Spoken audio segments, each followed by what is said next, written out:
Sobrang crucial ng laban na to. Last 4 seconds, 101 all ang score. Nang biglang lumabas ang point guard na to, bumitaw at napakaganda ng challenge. Grabe to, as in, sobrang intense ng laban. Ano kaya ang susunod na mangyayari? Halos bumagsak din siya pagkatapos niyang bitawan ng bola. Guys, magandang umaga sa inyo lahat. Tignan nyo naman, umpisa pa lang fellowship na naman tayo. Kaya lang hindi ako makapag-edit kasi bigla ako niyakap ni Awi. Paano ba to? Huwag na muna tayo mag-vlog. At dahil pinayagan tayo mag-edit ulit, babalik tayo dito sa fellowship namin kaninang umaga. Ganda ng paganda, nag-i-improve. Meron ng 3 lamesa na para bang nag-aaral ang lahat. Para sa akin, ito ang pinakamahalagang bagay sa buong mundo.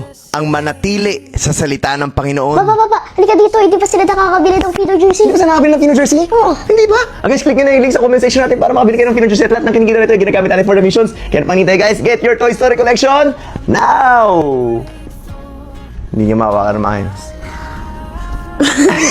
At bago natin ituloy ito ay meron po muna akong gustong i-share sa inyo. Sabi sa John 15 verse 5, ako ang puno ng ubas at kayo ang aking mga sanga.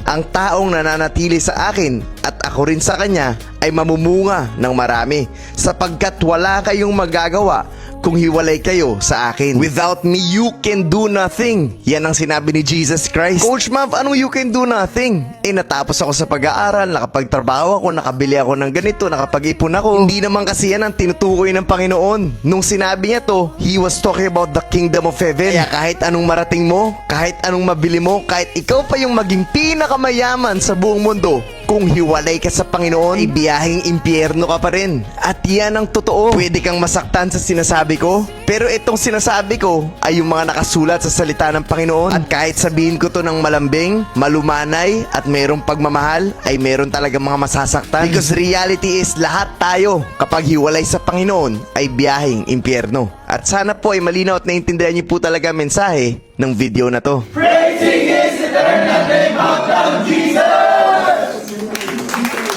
Guys, punta na tayo dito sa labang kung saan napakalupit ng ending. Pero bago ang lahat, sa mga gusto mag-invite sa amin sa isang Dai series, i-message nyo itong number na to. Dahil malang nyo dyan na kami dumayan sa susunod. Kaya panghintay nyo, message lang. At magkita tayo sa mga dayo. Sobrang ganda ng laban na to, as in crucial. At magagaling din talaga yung nakatapat namin dito sa Antique. Palitan ng pasa sa fast break. Basic na basic, easy 2 points. Pinipiso-piso lang kami, walang kahirap-hirap. Walang crossover, jump shot lang. Mahirap din harasin kasi puro skilled. Kapag naman inangatan mo, papasok ng ganito. Tignan nyo yung communication nila, pasa, tapos binilig doon, tapos itira na, biglang drop pa sa ilalim, libre na. Ayan, ganyan lang kasimple yung play nila. Pag pasa, hindi mo inangatan, edi aangatan ka na. Isang napakagandang sidestep ang nangyari dito. Gagalingan na kalaban namin. Ito pa ang isa, ang dali-dali ng basketball sa kanila. Pag sumabay ka, biglang drop sa gitna. Meron na ba kayo nakita ng crossover? Wala pa. Pero baseball pass meron. Kahit yung mga big man mabibilis at quality gumalaw, sasablay, pero kanya pa rin yung rebound, tapos easy 2 points. Kung 1-on-1 ang usapan, kayang-kaya din, pinasabay pa si Sean dito. Quality magdesisyon yung mga big man nila. The drop pass, as pepege, tas foul counted pa. Grabe ang hirap nila awatin sa ilalim. Ang lalapad at ang lalakas. Ang bilis ng galaw ng bola, kaya naman andun na, easy basket na naman. At gaya nga ng sinabi ko, crucial tong laban na to. Makalipas ang ilang possession, ito na ang nangyari. All 101, last 4.3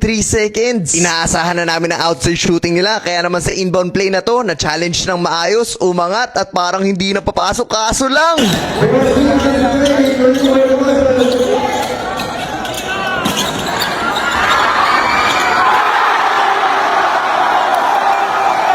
Grabe tong laban na to. Sobrang saya ng ending. Talo man kami, pero nag-enjoy talaga ang lahat. So guys, mag-message lang kayo kung gusto niyo dumayo kami sa lugar nyo.